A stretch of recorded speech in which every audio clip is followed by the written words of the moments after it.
On the morning of December 14th, 1799, the fog over Mount Vernon was no ordinary fog. It felt as if an entire nation was holding its breath, as if the heart of America was about to stop. That day, the voice of the man who humbled an empire fell silent, but the legacy he left behind echoed loudly enough to reshape history. This is not the story of a death. This is the story of how one of the world's strongest nations was born. Before we continue, subscribe, like, and share. Join us on this journey through history. George Washington's story began in 1732 on the quiet shores of Virginia, a simple farmhouse, an ordinary family. Yet within that home grew a will strong enough to reshape history. When his father died, George was still a child. Responsibility found him before childhood had even ended. While others played, he learned to carry the weight of life. While wealthy boys studied in fine schools, George had only one teacher: mathematics, the secrets of geometry, the art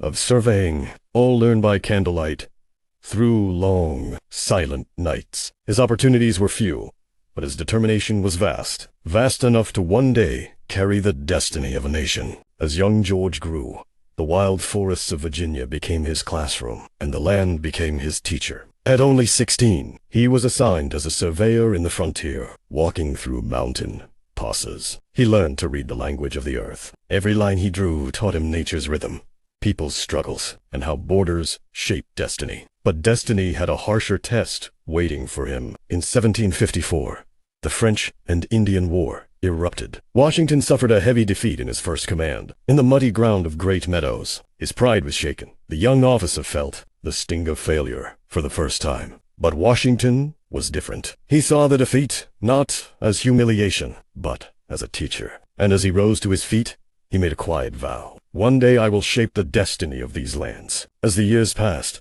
unrest in the colonies began to boil. Taxes, pressure, and the desire for freedom burned through the veins of a continent. And all eyes turned to one man, George Washington. In 1775, he was chosen as commander-in-chief of the Continental Army. This was not just choosing a general, it was giving a nation hope. Then came the frozen winter at Valley Forge.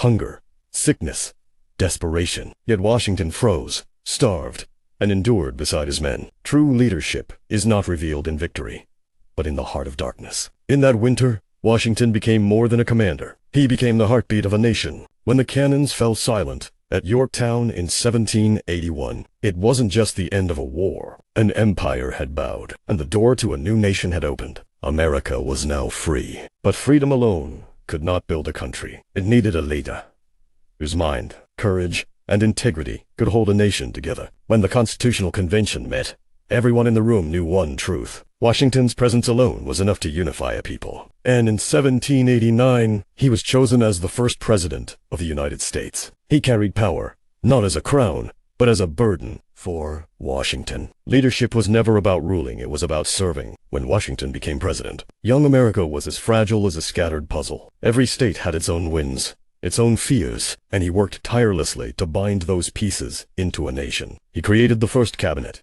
laid the foundations of the economy, and built the structures a country needed to stand on its own. But the greatest lesson he left to history was this: he willingly relinquished power after 2 terms. In an era when kings and emperors clung to their thrones, Washington stepped aside, saying, "The liberty of the people is worth more than my authority." And thus, one of America's strongest traditions was born: the peaceful transfer of power. After leaving office, Washington returned to his estate at Mount Vernon. A man who had carried a nation for years now sought peace in the silence of the land. But on December 12th, 1799, he spent hours outside in freezing rain. The next day, he fell ill, and by the morning of December 14th, even breathing had become a battle. His doctors bled him again and again, worsening his condition. Yet, even in his final hours, Washington remained dignified. He whispered from his bedside, "Please make sure everything is done right." And at 10 p.m. that night, the father of a nation slipped away in silence. What he left behind was more than a legacy. It was a standard of character. George Washington's legacy was never defined by battlefields or titles. His true legacy was choosing to share power rather than hold it, choosing service over dominion. Today, the foundations of America still stand on his character, courage,